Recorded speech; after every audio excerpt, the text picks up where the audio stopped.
Hello friends, I am Aprati. Welcome back to our channel plants space. आज हम आपसे एक ऐसे फ्लावरिंग प्लांट के बारे में बात करेंगे जिसमें बिना खाद दिए ये आपको लगातार फ्लावर्स देता रहेगा। आज हम बात करेंगे प्लूमेरिया यानी चंपा प्लांट के बारे में, जिसमें ये जो प्लांट है आपको लगभग अप्रैल से फ्लावरिंग देना शुरू करता है और लगभग सीज़न एंड होने तक, लगभग अक्टूबर और नवंबर की स्टार्टिंग तक ये प्लांट आपको लगातार फ्लावर्स देता रहता है। प्लूमेरिया में डिफरेंट वैरायटी होती हैं जिनको कटिंग से बहुत आसानी से ग्रो किया जा सकता है और इसकी वैरायटी की पहचान आपको बताई हुई है। जो ये क्रीम कलर वाला शेड होता है इसमें पॉइंटेड लीव्स होती हैं यानी थोड़ी नुकीली, और जो वाइट प्लेन शेड वाला प्लांट होता है उसमें थोड़ी पत्तियां गोल होती हैं आगे से। तो ये जो प्लांट है ये इस पर अभी आपको पत्तियाँ कम दिखाई दे रही हैं क्योंकि ये जो वीडियो है ये अप्रैल की है। सर्दियों में प्लांट की पूरी पत्तियां झड़ जाती हैं और फिर लगभग मार्च अप्रैल के समय पत्तियां दोबारा से नई आनी शुरू होती हैं और तभी फ्लावरिंग भी शुरू हो जाती है। कोई ज़्यादा केयर करने की ज़रूरत नहीं है। अगर स्टार्टिंग का फर्स्ट ईयर है तो आप चाहें तो प्लांट की रिपोर्टिंग कर सकते हैं। बाकी 2-3 साल आप प्लांट को ऐसे ही पॉट में लगे रहने देंगे तो भी आसानी से ग्रोथ करता चला जाएगा। ये जो प्लांट है ये पहले दोनों ही वैरायटी हमारी छोटे पॉट में लगी हुई थी, फिर हमने इसको 12 इंच के गमले में शिफ्ट किया और अब इसको हमने ग्रो बैग में शिफ्ट कर दिया था, जो कि लास्ट ईयर किया था और आपसे वीडियो भी शेयर की थी।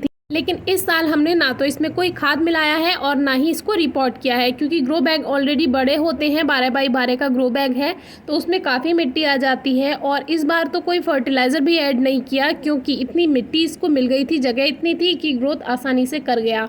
एक बार को अगर आपके प्लांट में फ्लावरिंग नहीं हो रही है तो मिट्टी की गुड़ाई करके साल में 4 या 5 बार गोबर की खाद, वर्मी कंपोस्ट, कोई भी फर्टिलाइज़र दीजिए।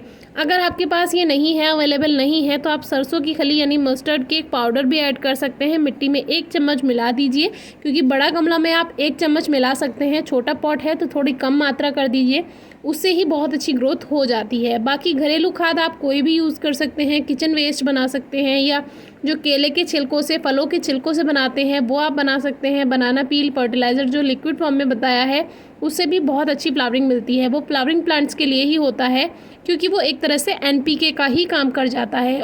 तो अब ये दूसरी वैरायटी है। देखिए ये आज की ये वीडियो है, इसमें कितनी सारी पत्तियां आ चुकी हैं, क्योंकि गर्मियों में इसमें पत्तियां तो रहती ही हैं बहुत सारी, साथ में फ्लावर्स भी रहते हैं और जितने ज़्यादा ब्रांचेस होंगी पौधे पर उतनी ही ज़्यादा फ्लावरिंग होगी। स्टार्टिंग में जब आप कटिंग से प्लांट ग्रो करते हैं तब केवल 1 या 2 ब्रांच बनती हैं, लेकिन जैसे जैसे प्लांट पुराना होता जाता है वैसे वैसे वो अपने आप मल्टीप्लाई होते जाते हैं, चाहे आप उसकी कटिंग करें और चाहे ना करें। जैसे कि ये देखिए डबल शूट यहाँ पे बन रही है, तो यहीं से ही ट्रिपल शूट बन सकती है, यानी 3 ब्रांचेस अपने आप बनना शुरू हो जाती हैं बिना कटिंग किए। ये प्लूमेरिया प्लांट की खासियत होती है।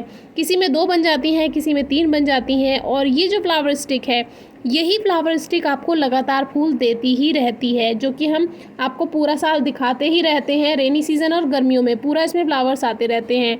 और जिन ब्रांचेस में अभी फ्लावरिंग नहीं हुई है तो ऐसा नहीं है कि इसमें फूल नहीं आएंगे। अगर आपका प्लांट हेल्दी है, मैच्योर हो चुका है, तो जो बाकी बची हुई ब्रांचेस हैं उनमें भी फ्लावर्स आ जाएंगे। अब ये जो प्लांट है इसमें फर्टिलाइज़र का तो हमने बता दिया, बहुत ज़्यादा फर्टिलाइज़र की रिक्वायरमेंट नहीं होती है। लेकिन अगर प्लांट ग्रोथ नहीं कर रहा है तो साल में 3-4 बार आप खाद ज़रूर दीजिए, 4-5 बार दे सकते हैं। इसमें देखिए ये 2 ब्रांचेस बनी हुई हैं, फिर ऊपर जाकर ट्रिपल ब्रांचेस बन गई हैं और फिर ऊपर जाकर इसमें ज़्यादा ब्रांचेस बन गई हैं। तो इसकी वीडियोज़ हम आपसे शेयर करते ही रहते हैं टाइम टू टाइम। एक बात का इस प्लांट में ध्यान रखना होता है कि पानी अगर बहुत ज़्यादा मिल जाए इस प्लांट को तो इसका जो स्टेम होता है वो गलने लगता है, फंगल अटैक हो जाता है उसमें। पानी का ही एक बात ध्यान रखनी होती है, इसीलिए इसको प्लास्टिक पॉट में ना लगाएं। बहुत से लोग बकेट में लगा देते हैं तो उसमें ड्रेनेज होल सही से नहीं होते हैं, तो उसमें जो है सॉइल में ओवर मॉइस्चर बना रहता है और उसी वजह से प्लांट गल जाता है। बस इस बात का ध्यान रखना है। सनलाइट कम से कम 4 घंटे की सीधी धूप मिलेगी, 3 से 4 घंटे की, तो बहुत अच्छी ग्रोथ भी होगी और प्लांट पे फ्लावरिंग भी होगी। फिर भी अगर आपको कोई प्रॉब्लम आती है तो आप ज़रूर हमसे पूछिए, हम जल्दी से जल्दी आंसर करने की पूरी कोशिश करेंगे। बाकी बहुत कम देखभाल में अच्छी फ्लावरिंग करने वाला प्लांट है, तो आप ज़रूर ग्रो कीजिएगा। Thank you.